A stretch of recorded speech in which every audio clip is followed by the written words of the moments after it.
What is up, guys? It's Tom here and welcome to a brand new Liverpool transfer news video. But first of all, let me wish you a Merry Christmas and a Happy Holidays to you guys. How are you spending your Christmas Eve? Let me know in the comments below. And what do you think about this breaking news?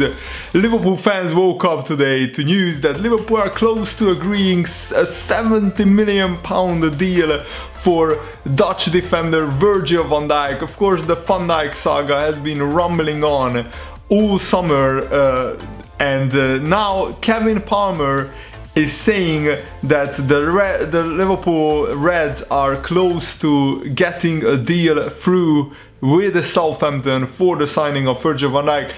It's a big debate whether he's worth £70 million or not, but in my opinion, Liverpool are in desperate need for a leader at the back, for a brand new centre-back. I also think that we should let Karius play for the next few months just to see how he copes, because if you don't try him out in a consecutive Premier League games, you will never find out whether he's could become a better goalkeeper than Mignolet. I think Mignolet reached his highest ceiling, and I don't think he's a Liverpool standard goalkeeper. We should have replaced Mignolet 3 years ago, and also we should have signed a player of Van Dijk's caliber 2 or 3 years ago, because frankly, you know, Lovren, Klavan, they have mistakes in them. Even though they are good, solid centre-backs, you will never win trophies with a backline like what Liverpool has.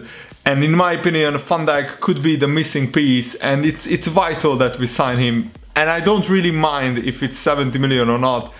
Just pay whatever it takes. Liverpool have the money to sign Van Dijk, because Van Dijk could be the difference between Liverpool finishing 3rd or 4th or Liverpool finishing 5th or 6th, because the other teams, you know, Tottenham, Arsenal, they are very, very strong, who are going for the top 4 places as well. So Liverpool need every help that they can get at the back, because front line, I think Liverpool is almost as good as Man City. We scored the 2nd most goals in the Premier League alongside Manchester United, but the back line is frankly not good enough against big teams like Arsenal, Tottenham, Man City away.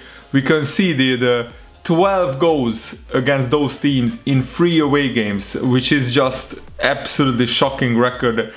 So Kevin Palmer, who is working for the Sunday World, he's a very respected journalist, he's saying that Liverpool finally make a breakthrough in their pursuit of Virgil van Dijk. Mauricio Pellegrino, the Southampton manager, has left Van Dijk out of the Southampton's past 2 matches. And you could argue that, you know, there are so many fixtures coming on for every team in the Premier League. By the way, I love these Christmas fixtures in the Premier League. Liverpool are playing Swansea just 2 days from now, and we have 4 Premier League rounds in 10 days, which is just magnificent. So that thing that Van Dijk was left out for the past 2 Southampton matches is a huge indication a transfer is on the horizon, because if he was only rested, if he was only rotated, he would have been left out for only 1 game and then played the next. But the fact that Van Dijk was left out for 2 consecutive games when Southampton failed to keep a clean sheet, I think, in the last 10 games, and so Van Dijk is head and shoulders, you know, the best centre-back that Southampton have in their squad. So why on earth would they leave him out for 2 games in a row, unless there was something going on in the background.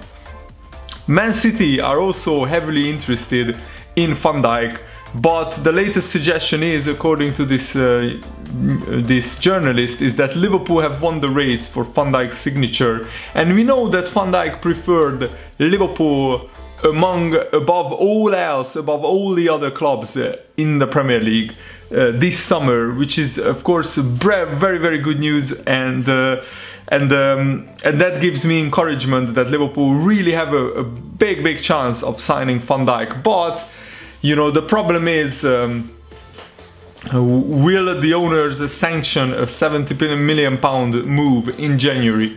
But remember that in this summer our net spend wasn't that high again, and I think since the Liverpool owners took over, Liverpool's net spend in the past 5 seasons is around £20 million on average.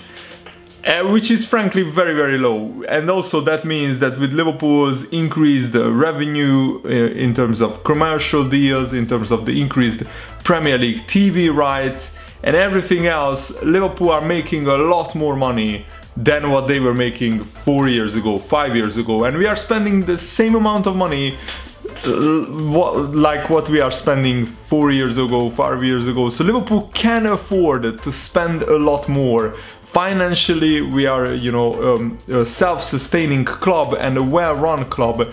So Liverpool can splash out £70 million for Van Dijk, and we won't go bankrupt, even though we are planning to do extend the Anfield Road end and developing the stadium further, which again are music to my ears, because I want Liverpool to have a 60,000 seater or 60 plus thousand seater stadium. I think that's what Liverpool deserve. There was an interesting comments from Pellegrino, the Southampton manager. He was tight-lipped and quite cagey about the situation when he was asked about Van Dijk's future, but the indication is clear, and let me read you his quotes, what he said. He said, "I decided that was best for this moment. This is the reason I am responsible for picking 11 players, and I intend to pick the best team, the best for the team." So this is just my comment. Maybe Van Dijk wasn't in the right frame of mind, considering there was these transfer negotiations going on in the background, and really hoping that Liverpool can sign Van Dijk as early as January the 1st, because we need Van Dijk as soon as possible to slot into the defense. Matip is out injured, and Lovren and Matip, you know, they have been in and out of the Liverpool side. They didn't have a run of like 2 or 3 months when they played most of the games or almost every game, because they are both injury prone a little bit, suspect to getting knocks and injuries, small injuries here and there. And frankly, Klavan, you can I think most of you guys will agree with me that with Klavan at centre-back, long-term, Liverpool can't expect to win trophies, in my opinion. So, Pellegrino also said this: around him will be a lot of speculation, and we have to wait to see what happens. Van Dijk's future, I don't know, we will have to wait, but I repeat, there will be a lot of speculation around him, we have to wait. So he is not saying that Van Dijk will stay at Southampton after the January transfer window. The Southampton manager is not saying that Van Dijk is not for sale. He says that we have to wait and see what happens, which usually means that something is going on in the background which he knows about, but of course he won't tell the media.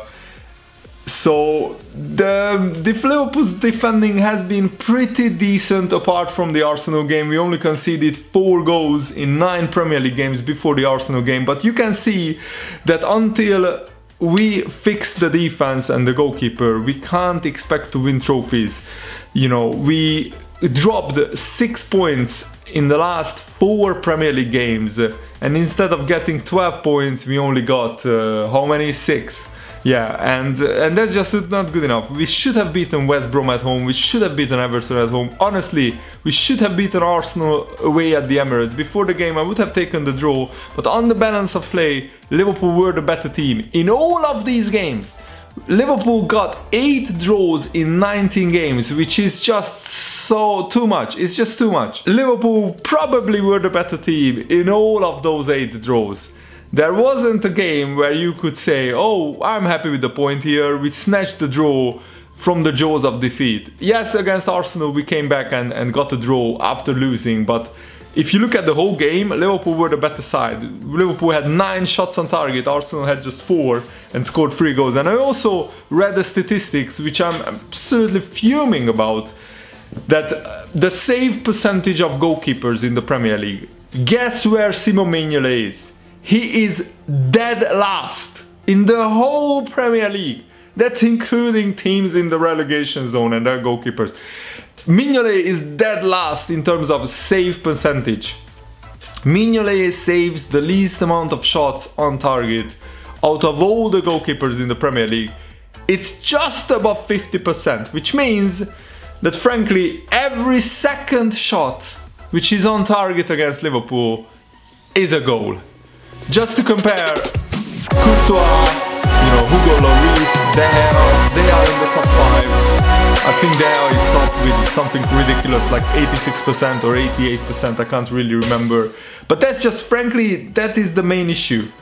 Mignolet is not good enough, you know, the centre-backs are not good enough. I think we should keep Lovren as a squad player, we should keep Matip as our starting 11 centre-back, and let's bring Van Dijk in. And let's finally put to bed Liverpool's defensive issues, which has been ongoing since the last, like, how many, 5 years now that Liverpool are conceding too many goals. Let me know what you think about this in the comments below, and thanks for watching, guys. Stay awesome. See you later. Goodbye.